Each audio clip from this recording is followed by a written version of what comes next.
Hey, Dean, awesome party, man. Thanks, man. I'm really glad you showed up. Dino, Pally, you have outdone yourself this year. Hey, Joey, I want you to meet my friend George Hamilton. Joey Tribbiani. I'm a huge fan of yours. Really? Wow, that means a lot to me coming from an actor like you. Well, I've never seen you act before, but I'm a fan of your sexual reputation. You know, the word around town is that you're a young, very pale version of me. That's the nicest thing anyone's ever said to me. He finally tells everyone, at age 85, about the $12 million that went missing from his bank accounts. Find out about his secret health problem that almost killed him and the shocking reason he moved back to Palm Beach. Hollywood's most mysterious playboy is finally ready to spill the beans on everything from KFC ads to cancer scares. He came into the world on August 12, 1939, in Memphis, Tennessee. He had a bandleader father named George William Spike Hamilton who took his group on tours all over the country. His mother was a Southern lady from Blytheville, Arkansas. Her name was Lucille Stevens. Their lives were exciting, but their marriage was having problems. Everything fell apart in 1944 when Spike slept with a singer from his band and had to raise George and his two boys by herself after their parents got divorced. She moved the family to Blytheville, and George's grandparents took care of him when he was young. Life was calm and peaceful, with a touch of Southern charm. On the other hand, both grandparents died suddenly in 1947. Everything changed after this loss, and made a brave choice because she was having a hard time supporting her kids. She flipped a coin to see if they should move to Los Angeles or New York. Hollywood is where the coin fell. She quickly packed their bags and left for the West, hoping for a new start. In Hollywood, life was never fixed, and got married again several times, which meant she had to move around a lot, living in places like New York, Boston, Beverly Hills, and Palm Beach. George went to private schools, military colleges, and prestigious boarding schools, and he learned how to adapt to new places over and over again. These events changed who he is today. He learned how to get along with others, stand out, and charm them. George was already very sure of himself by the time he got to Palm Beach High School. They were the ones who made him want to become an actor. His final year, he played the lead role in a production of Brigadoon. It was this performance that earned him the title of Best Actor in Florida in a statewide contest. Everything changed at that time. He saw that acting wasn't just a fun thing to do. It was what he would do. In 1957, just before finishing high school, he made a choice that would change the rest of his life. This time, he went back to Hollywood with the goal of becoming a performer. It wasn't easy. He didn't spend much money and played small parts whenever he could. His good looks and charm made people notice him right away. He was invited to be on TV shows like The Donna Reed Show and The Adventures of Rin Tin Tin. He had only just begun, but Hollywood was already interested in him. He got his first big part in Crime and Punishment, USA, when he was only 20 years old in 1959. The movie changed the setting of Dostoevsky's book from Russia in the 1800s to Santa Monica in the 1950s. Hamilton played Robert Cole, a law student who kills a pawn shop owner and then feels guilty about it, while a determined detective slowly gets closer to him. For a newcomer, it was a tough and intense part. But Hamilton gave a performance that made me feel both strong and sensitive. A Golden Globe and a BAFTA nod were given to him for Best Foreign Actor because of how well he played his part. Some reviewers said he looked a lot like Anthony Perkins, who had just become famous in the 1960 movie Psycho. It helped Hamilton that they looked alike and had a dark, brooding screen personality. There was always a need for artists who could become big stars like Perkins, and his resemblance to her helped him get the part. The reviews for the movie itself were mixed. Some people liked how the film looked and how the music was influenced by noir, but others thought it went too far from the original story. One thing was clear, though. Hamilton had an effect on people. There wasn't much money for the movie, but he showed that he could carry a movie as the lead character. Before moving on to Hollywood movies, Hamilton worked as a TV actor.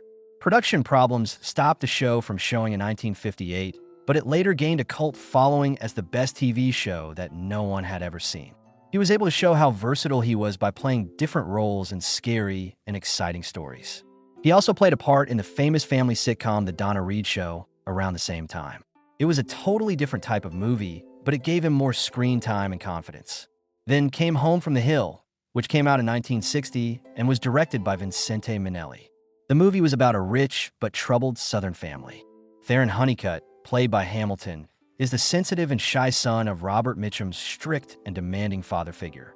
There were family fights, expectations, and sadness in this coming-of-age story.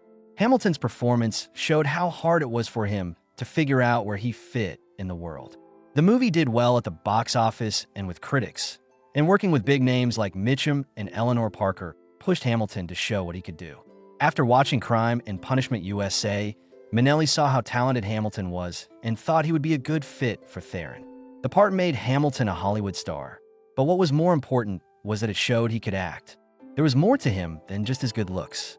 He could give characters a lot of depth and feeling. It was still a bad thing that he looked a lot like Anthony Perkins. It helped him stand out, but people were always comparing him to others. Some reviewers said he wasn't as intense as Perkins, but they liked how charming and interesting he was on screen. There were times when Hollywood tried to fit artists into certain types, and Hamilton had to show that he wasn't just a copy. In the 1960s, George Hamilton became famous very quickly and out of the blue. In 1960, his big break came with the movie Where the Boys Are, which showed how excited and rebellious young Americans were. It followed 4 college girls to Florida for spring break, where they looked at love and how social norms were changing. Ryder Smith was played by Hamilton, someone nice from the Ivy League who wins Dolores Hart's character's heart. It wasn't just a hit. That made a trend. As more and more students started going to Florida for spring break, it became a ritual. The movie's theme song, sung by Connie Francis, was a huge hit, which made it even more important. It was no longer just an actress for Hamilton, a sign of charm and class. He was magnificent. He played a more important part in Light in the Piazza, 1962, 2 years after that. It was a love story, but it was also about other things. A young Italian named Fabrizio Nacarelli falls in love with an American tourist played by Yvette Mimieux. However, there was a catch. Her character had a problem with their intelligence, and the movie looked at whether love could get past the problems it caused. He showed he was more than just good-looking with his act, which was genuine and from the heart. Some critics said his work was great, but the movie didn't do well at the box office.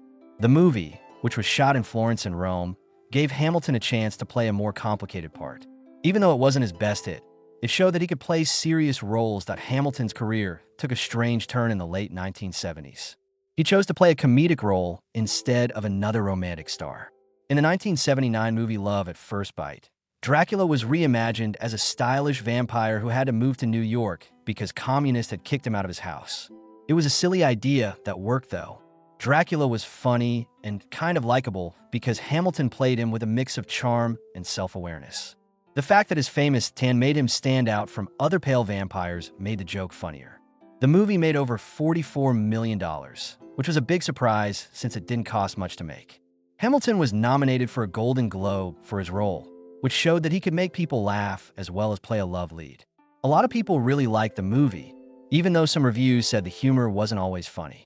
Hamilton kept making people laugh with Zorro, the Gay Blade, which came out in 1981.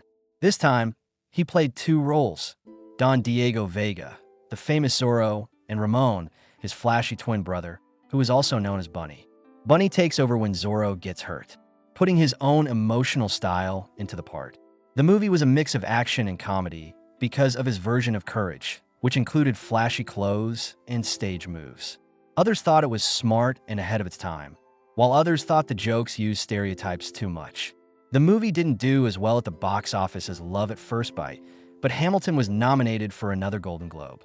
He wasn't scared to do it and have fun with his own picture. Hamilton had problems throughout his career, even though he was successful. Hollywood saw him as a charming playboy because of how good-looking he was, which limited the parts he could get. But he wasn't going to let that define who he was. He showed hints of his depth in the Light in the Piazza, and then his comedic acts shocked everyone. He also worked behind the scenes to make Evel Knievel in 1971, a movie based on the stuntman's life. It was another time he took charge of his business instead of waiting for the right part to appear. Hamilton once made fun of the fact that he wasn't a great actress but a great con artist. But the truth was not like that. As times changed, he learned how to adapt and make the most of every chance that came his way. He wasn't just a hot guy from Hollywood. He made it in a business that forgets about its stars almost as quickly as it makes them. There was more to George Hamilton's life than just Hollywood glitz. His life was full of high-profile relationships, political drama, and financial problems that kept him in the news for decades. His relationships were more than just love. His story is one of the most interesting in Hollywood history because they often had greater ties to power and influence.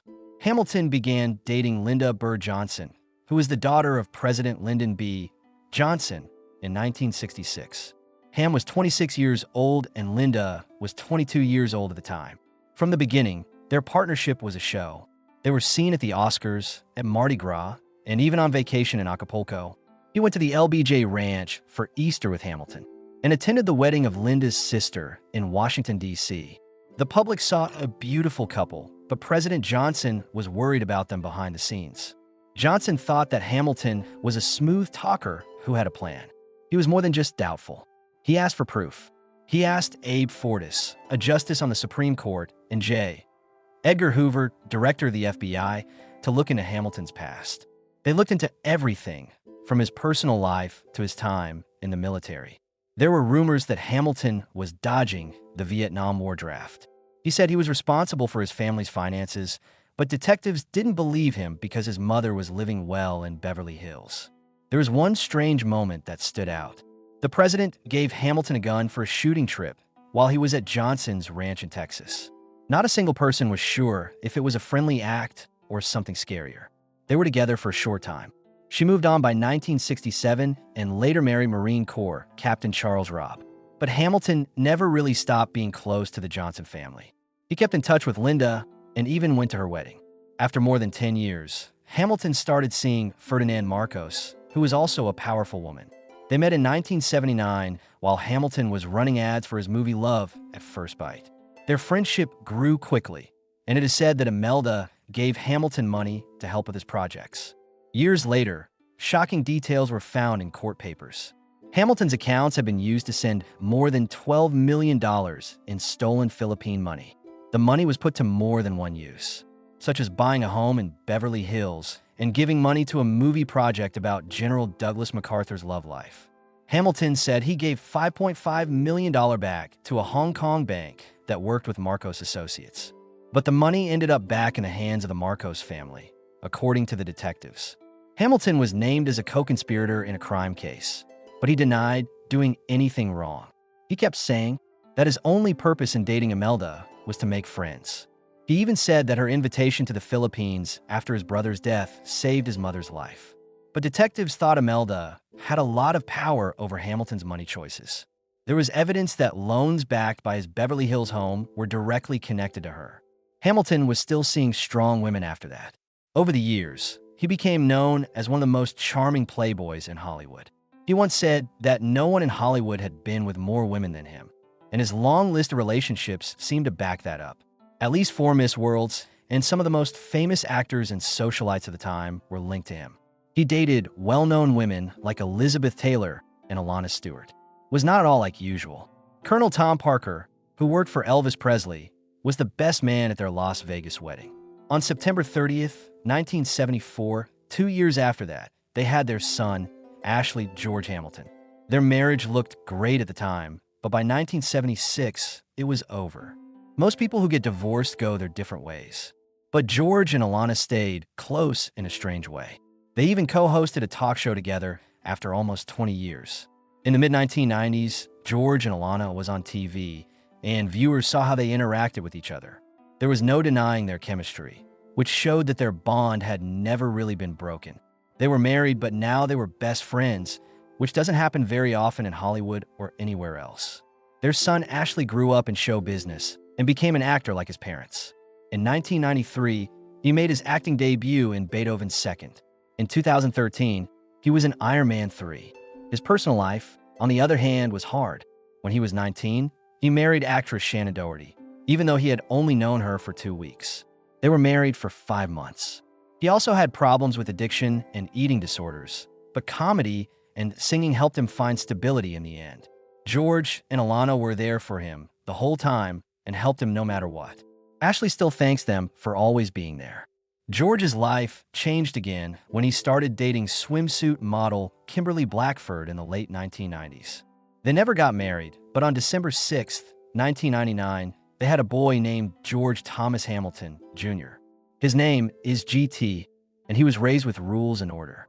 He went to Admiral Farragut Academy in Florida, which is a military school that his father and half-brother had also gone to. George and Kimberly were still committed to having GT together after they broke up. He became interested in politics and leadership as he grew up. Even though they were a lot of years apart in age, he and his father had a close relationship based on fun and respect. George often said that having GT was his second chance to be a parent, and he was very proud of his son's goals. At the same time, George and Alana's romance was still going strong. George stayed close to Alana's family even after she married rock star Rod Stewart again. He even became a father figure to her children from that marriage, Kimberly and Sean Stewart. There were rumors that George and Alana would get married again over the years, but they decided that things were just right the way they were. They ate together every day, talked every day, and were always there for each other. George Hamilton has always known how to make money off of his fame. In the late 1980s, he was already well known for his deep tan, easygoing good looks, and Hollywood style. When he stopped getting as many playing jobs, he found a way to stay famous. He came out with the George Hamilton skincare system and sun care system, which includes scrubs, masks, and creams that you put on your face at night to help it heal. The ads for these items said they were all natural, hypoallergenic, and made for both men and women. At first, you could buy them by mail, but soon they were in department stores as well. Hamilton also opened more tanning shops at the same time. The time was not safe. Skin cancer worries were growing by the late 1980s, and the tanning business was under a lot of stress. A golden tan, so he didn't move away. Instead, he leaned in. Along with traditional tanning beds, his salons offered safe ways to get a tan. They had after-tan skincare products and sunscreens. It was more than just selling things. The goal was to sell a way of life that was similar to Hamilton's. He stayed in the public eye and learned how to be an entrepreneur thanks to this move. His name was no longer just for movies. It was about an idea, classic, sun-kissed beauty. Because of that, his next change felt just as easy.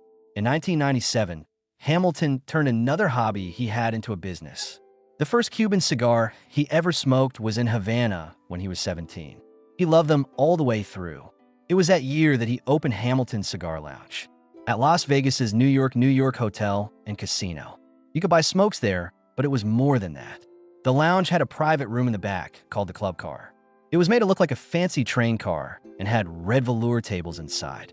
It had a special cigar menu with 15 blends that were made by Hamilton, and the servers carried double guillotine cutters to make sure the cigars were cut perfectly. He did more than just put his name on the smokes.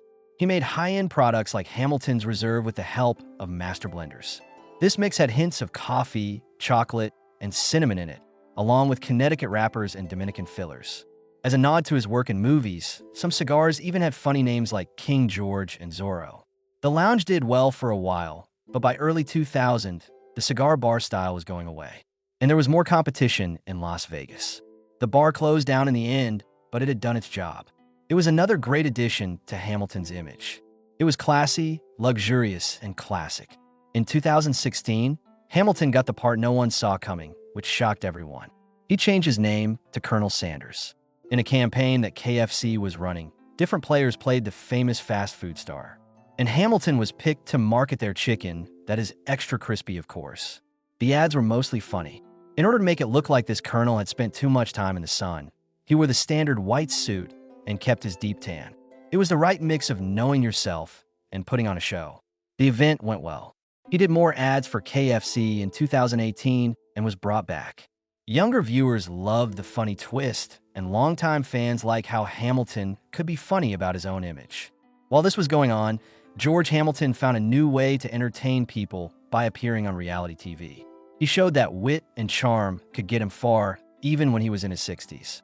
He started season 2 of Dancing with the Stars in 2006, when he was 66 years old. He was paired with pro dancer Edita Slawinska and became a fan favorite very quickly. He wasn't as quick on his feet as the younger contestants, but his attitude made up for it. A Zorro-themed dance where he wore a mask and swung a sword was one of his most remembered shows. Yes, Zorro is a gay sword. Even though he hurt his knees and was still healing, he made it to the 6th round before being removed. That was not the only thing he did on the show. It had to do with how he carried himself, always having fun and being interesting. The next 3 years, Hamilton faced a different kind of task. His first show on I'm a Celebrity was in the UK in 2009. Get me out of here, and ran into the bush in Australia. It was an odd place for someone who was known for their well-groomed clothes and perpetual tan. He dealt with it with the same sense of fun and style that he used in everything else. People thought he would win. On November 30th, though, he shocked everyone by leaving on his own. Rather than going for the prize, he joined for fun. He left the same way he came in, on his own terms. Hamilton kept making guest roles on scripted TV shows in addition to reality TV. He played the lead role in an episode of Columbo in 1975 called A Deadly State of Mind. He played a doctor who killed someone under hypnosis, showing that he could be both smart and bad at the same time. In 1991, he went back to Columbo for Caution. Killing someone can be bad for your health. This time she played a crime show host who killed an opponent. In parts like these, where charm hid something darker, his calm personality made him a great fit. Hamilton was still able to steal the show decades later. During 2016, he played a charming older man called Bob on the sitcom Two Broke Girls. It was a small part in one show, but his comedic timing made the role more interesting. Hamilton was great at making every part stand out, whether he was playing a killer or telling a quick joke. He went one step further in 2015 when he became the star of his own reality show, Stewart's and Hamilton's. On the E! Show, his ex-wife Alana Stewart, their son Ashley Hamilton, and Alana's children from her marriage to Rod Stewart were shown together with his new family. It wasn't just about getting famous. It was about staying important in a world that forgets its stars, being with family, and getting older in a good way. Hamilton seemed like a father figure and had easy charm. He knew how to enjoy life, no matter what stage he was in. People who liked the show saw something new that they hadn't seen before. A look at the guy behind the Hollywood image. He had played many parts in his career, but in Stewart's and Hamilton's, he wasn't acting. He was just being himself. Also, George Hamilton has spent decades perfecting his signature tanned look, but too much time in the sun hurt his health in the end. He has always loved getting tanned, even when he was young. A lot of people stopped using sun shields after him. To keep his golden glow, he spent hours in the sun and even used tanning beds. But as time went on, it became hard to ignore the damage. After having several close calls with skin cancer, he had to have surgery to remove cancerous growth from his face and ear. In 2024, there was a problem after surgery when a stitch popped out of place. This woke me up. In the end, Hamilton switched to better ways to get a tan. He no longer relies on the sun. Instead, he uses self-tanning creams, one of which he used to sell on QVC. His choice is part of a bigger change happening around the world as more people learn about how dangerous UV light is. At one point, he was one of the last famous people to use fake tan, but now he publicly supports sun safety. He now knows that getting a tan might look good, but the risks are just too great. Hamilton has changed how he takes care of his face and is also paying more attention to his health. He is 85 years old, but his strict diet makes him feel young. He stays away from sugar because he thinks it's bad for you. His meals are mostly organic greens, colorful foods, and fish that is high in omega-3s. He follows the Mediterranean diet and research on living a long time because he thinks that food is the key to keeping healthy and energetic. To make sure he gets all the minerals he needs, he drinks smoothies every day. They're full of kale, goji berries, almonds, and bananas. He also fasts 4 times a year, and sometimes it lasts up to 9 days. He thinks it keeps his organs healthy and cleans out his body. Aside from that, he also takes many medicines, such as CoQ10, fish oil, melatonin, vitamins E, C, A, D, and B complex minerals. He has kept his mind sharp and face smooth by doing this every day, all the way up to his late 80s. Hamilton has spent a lot of time in Hollywood, but he keeps coming back to Palm Beach, a place that shaped him as a child. He came back in 2024, which was the end of a circle in his life. He spent a lot of his teenage years here, going to Palm Beach High School and learning how to get along with the cool kids. His mother was a socialite, and his father was a band leader for a society. They brought him up in a world where style and charm were just as important as ability. As a young man, he often went to Green's Pharmacy and even met John F. Kennedy there sometime. He later said that Palm Beach was both a prep school and a finishing school because it taught him the skills that made him famous in Hollywood. He's having the same fun with friends as he did before he came back. Famous people like the Duke and Duchess of Windsor have been to Swifties at the Colony Hotel, where he is often seen. He fits right in with his fancy settings when he wears well-tailored suits or bright sweaters from Worth Avenue shops. He is fun to be around during lunch by telling stories from his time in Hollywood. Some people in the area have even told him he should run for mayor, but he laughs off the thought. He isn't interested in government. His only goal is to have fun. But Hamilton isn't just looking back, even though he is 85 years old. He is getting ready for a one-man show that will go on tour in the US and Europe. He played Hank Williams, Evel Knievel, and even Colonel Sanders in KFC commercials. The show will focus on the best parts of his work, including movies like Home from the Hill, 1960, and Light in the Piazza, 1962. In the style of his work, he aims to include a lot of humor by telling personal stories and behind-the-scenes stories. His early days teaching ballroom dancing will be told. Along with the story of the time, he drove an old Rolls-Royce just to look good when money was tight.